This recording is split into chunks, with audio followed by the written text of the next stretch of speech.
आयोजन में देश विदेश से आए हुए आप सभी सम्मानित लोगों को मेरा क्रांतिकारी जय भीम जय मंडल है, इंकलाब जिंदाबाद जिंदाबाद। आज 9 अक्टूबर को सबसे पहले मैं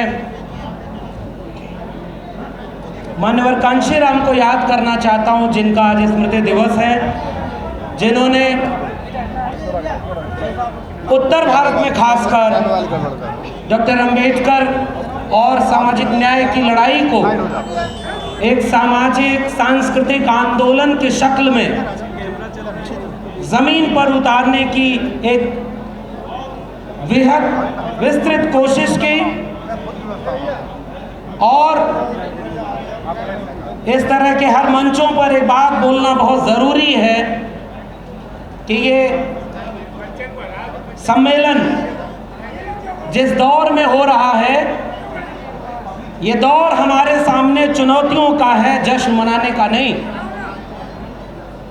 और ये चुनौतियां इस बात की हैं कि आज जितने भी लोग, हम जैसे लोग जाने कहां खोए हुए थे,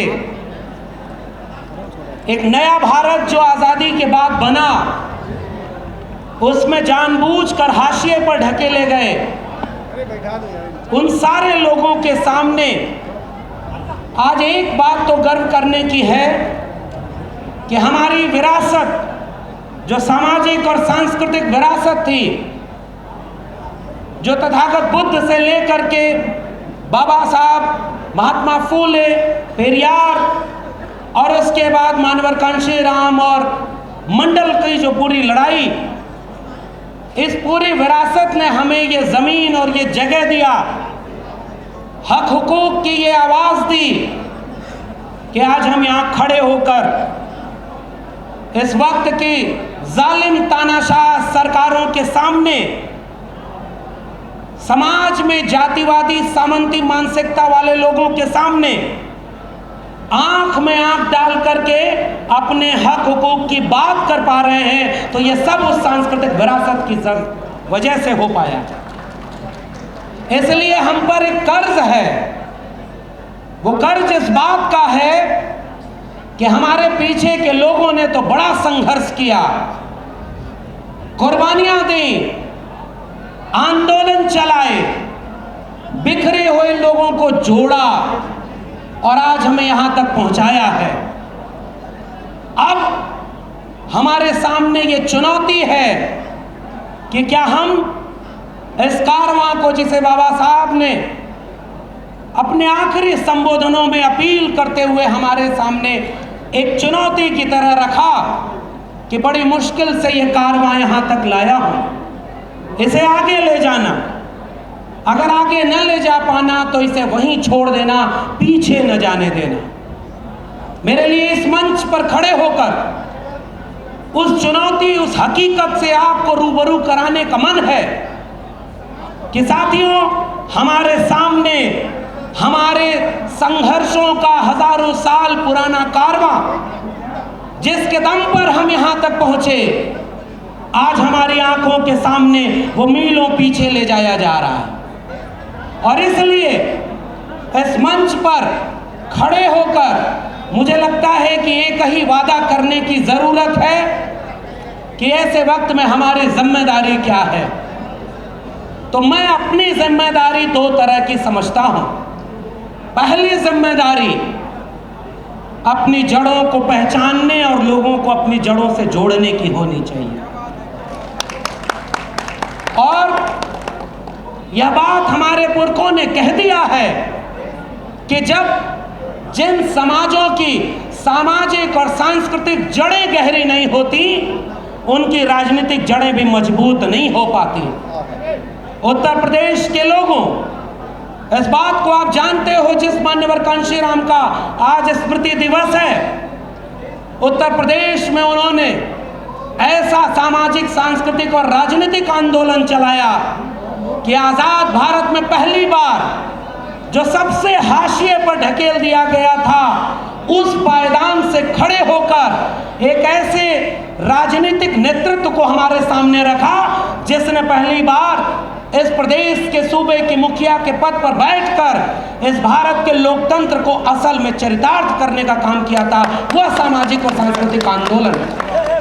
मगर आज हमारे सामने एक चुनौती है साथियों, हमारे सामने वो तमाम तरह का दृश्य है जो आपको अपने बच्चों को जड़ों से न जुड़े होने के नाते उन्हें बरगलाने में कामयाब हो जा रहा है। वो उन्हें पाखंडी बना रहे, वो अंधविश्वासी बना रहे, वो कर्मकांड में फंसा रहे।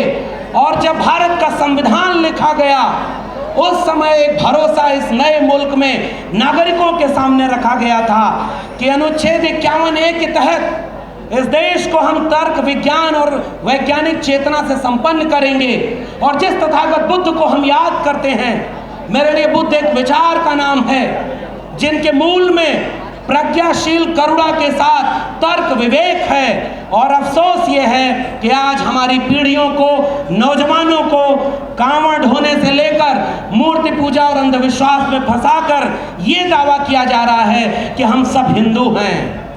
इसलिए पहली चुनौती कबूल करिए कि पहली चुनौती इस बात की है कि अपने इतिहास को, अपने जड़ों को अपने घरों तक पहुंचाइए। और वह चुनौती तब साकार होगी जब इन सारे लोगों के लिखे हुए को, उनके विचारों को यानी किताबों के जरिए घर घर पहुंचाया जाएगा। वरना गमले में लगे हुए पौधे एक वक्त के बाद मुरझा जाते हैं। इन पौधों को जमीन में लगाइए ताकि उनकी जड़ें अपने आप फैलती चली जाएं और एक विशाल वृक्ष बने।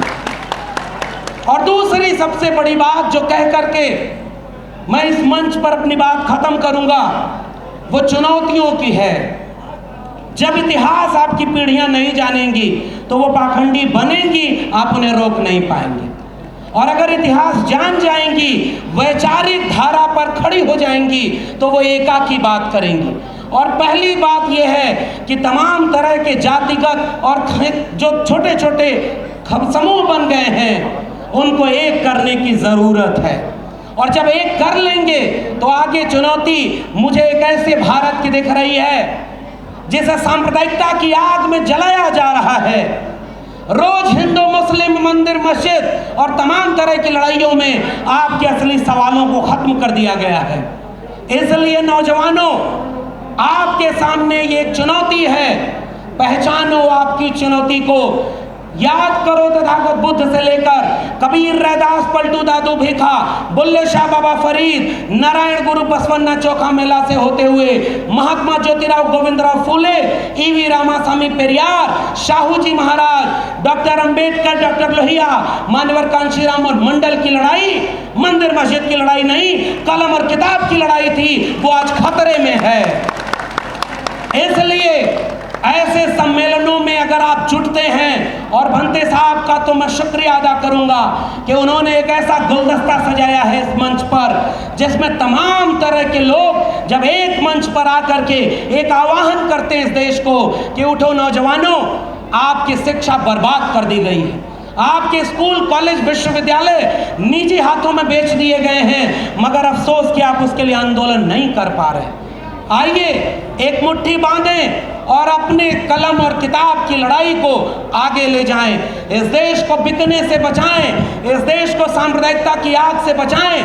वरना अफसोस ये होगा कि आज से कई सालों बाद जब आने वाली पीढ़ियां हमसे एक सवाल करेंगी कि तुम जब थे तो बाबा साहब का संविधान बचा हुआ था, तुम जब थे तो मंडल कमीशन की कुछ अनुशंसाएं सही लागू थी, तुम जब थे तो शिक्षा बची थी, रोजगार बचा था, थोड़ा ही सही स्वास्थ्य और जमीन बची थी, स्वाभिमान बचा था। और 25-50 साल बाद तुम हमें एक ऐसा भारत छोड़कर गए हो जिसमें न शिक्षा है, न रोजगार है, न सामाजिक न्याय है, न भारत का संविधान बचा है, न यह देश की जगह जमीन बची है। हम क्या जवाब देंगे? मैं आपसे गुजारिश करके अपनी बात खत्म कर रहा हूं कि इस देश में अब एक क्रांति की जरूरत है। बिना क्रांति के कोई बदलाव आने की जरूरत नहीं। और आखिरी बात वो क्रांति विचारधारा से होगी। तथागत बुद्ध को याद करने वालों, अहिंसा और सत्य की बात, प्रज्ञाशील करुणा की बात आओ घर घर ले चले।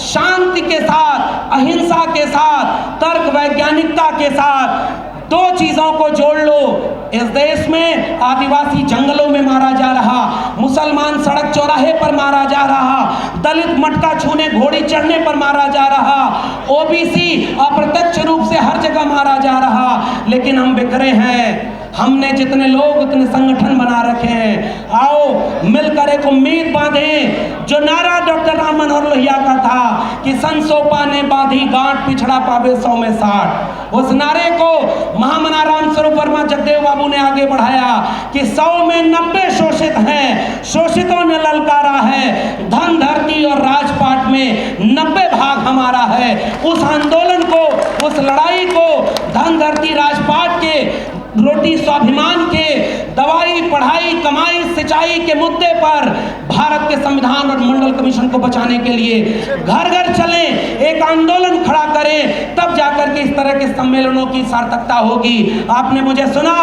बहुत बहुत धन्यवाद। जय भीम, जय मंडल।